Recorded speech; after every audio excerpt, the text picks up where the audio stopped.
Everyone, how are you all? Hope you all are fine and safe at home. मैं हूं आपकी host Deepa त्यागी और लाई हूं आपके लिए एक और कहानी। चलिए शुरू करती हूं आज की कहानी। हर एक वो शख्स जिससे आपको चिड़न होती है, जिससे आपको जलन होती है, वो आपको लाइफ का एक लेसन सिखा के जाता है। जी हाँ, उससे आप कुछ ना कुछ ज़रूर सीखते हैं। इस कहानी में मैं यही चीज़ समझाने की कोशिश करूँगी आपको।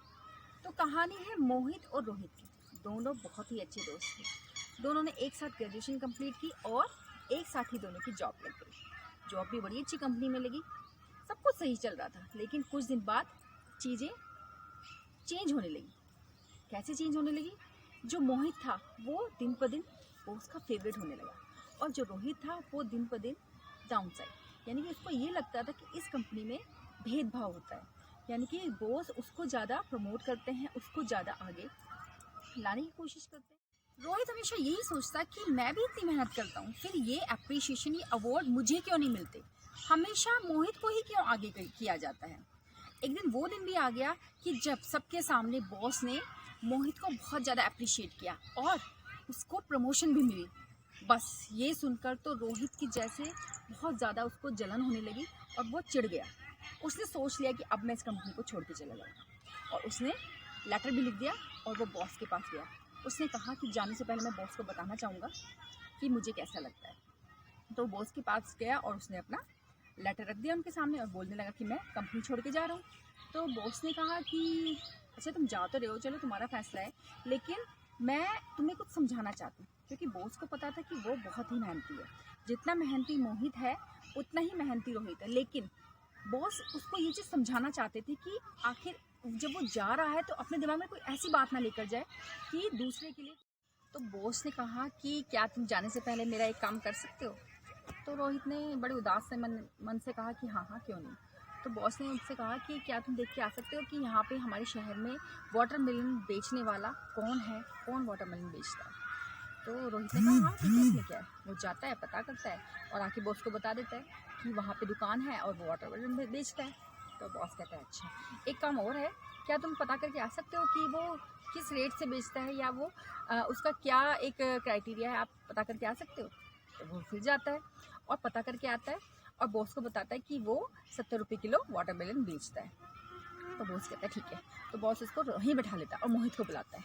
तो मोहित को बुलाता है उसी के सामने ये दिखाने के लिए कि अब मैं मोहित को से यही काम कराऊंगा। तो मोहित से कहता है कि मोहित क्या तुम देख के आ सकते हो कि हमारे शहर में कौन वाटरमेलन बेचता है? तो मोहित कहता है हाँ जी सर, क्यों नहीं। तो वो जाता है और पूरी जानकारी लेकर आता है। लेकिन जब मोहित आता है तो उसके हाथ में एक पूरी प्रेजेंटेशन होती है कि हमारे शहर में कुल कितने वाटरमेलन बेचने वाले हैं और वो क्या रेट में बेचते हैं और वो किस रेट में ख़रीदते हैं। उसने बताया अपने बॉस को कि हमारे शहर में इतने वाटरमेलन बेचने वाले हैं और वो इस रेट से बेचते हैं, उनको क्या रेट में पड़ता है। उसने साथ में ये भी बताया कि सबसे अच्छा वाटरमेलन बेचने वाला कौन है और उसका अपना एक गार्डन भी है जहाँ पे वो खुद ही उगाता है। और वो बॉस को बताता है कि हमें उससे डील कर लेनी चाहिए, क्योंकि उससे अगर हम डील करेंगे तो हमें फ्रेश वाटरमेलन मिलेंगे और साथ ही हमारी कंपनी को फ़ायदा भी होगा। तो ऐसी सब बातें जब मोहित बता रहा था बॉस को, तो रोहित उसकी बातें सुन रहा था। उसकी बातें सुनकर रोहित इतना ज़्यादा उससे प्रभावित हो गया, वो जैसे उसका फ़ैन हो गया और वो सोचने लगा कि यही अंतर है मोहित में और मुझ में, कि मैंने जो बताया बॉस को और जैसे मोहित ने बताया कि काम तो सभी करते हैं लेकिन काम को करने का क्या तरीका होता है। तो ये सब देखकर रोहित ने फैसला किया कि वो कंपनी छोड़कर नहीं जाएगा, बल्कि मोहित से भी कुछ ना कुछ सीखेगा कि मुझे काम कैसे करना चाहिए और कैसे आगे बढ़ना चाहिए। ये देखकर बहुत खुश हो गए, क्योंकि वो समझ गए थे कि रोहित को समझ आ गया है, क्योंकि वो जानते थे कि रोहित भी मोहित के जितना ही मेहनती है, लेकिन उसको सही डायरेक्शन नहीं पता। तो हमारे साथ भी ऐसे ही होता है, जब हम काम करते हैं और हम देखते हैं हमारे साथ के जो कलीग्स होते हैं उनको अप्रिशिएशन मिलती है या उनको कोई एक्स्ट्रा सैलरी मिल रही है या उनको कोई पोस्ट मिली है, तो हमें उनसे जलन होती है। लेकिन हमें देखना चाहिए कि कुछ ना कुछ बात होगी या कुछ ना कुछ ऐसा एक्स्ट्रा होगा जो उसमें हमारे बॉस ने देखा होगा, तो हमें चिढ़ना नहीं चाहिए। बल्कि तो अंत में मैं यही कहना चाहूँगी कि इस कहानी से हमें यही सीख मिलती है कि जिस भी जगह हम काम करते हैं वहाँ पे अपने साथ काम करने वालों से चिढ़ना नहीं चाहिए, बल्कि उनसे हमें कुछ ना कुछ सीखना चाहिए कि क्यों वो हमसे आगे बढ़ रहे हैं, क्यों उनको प्रमोशन मिल रही है, क्यों उनको अप्रिशिएशन मिल रही है और आपको क्यों नहीं मिल रही। आप इतनी मेहनत करने के बाद भी पीछे क्यों हैं? और मैं जानती हूँ कि आप इस बात को समझ पाएंगे और मेरी कहे अनुसार उससे चिढ़ने की बजाय उसके साथ दोस्ती करेंगे और उसकी मदद से आप भी आगे बढ़ेंगे।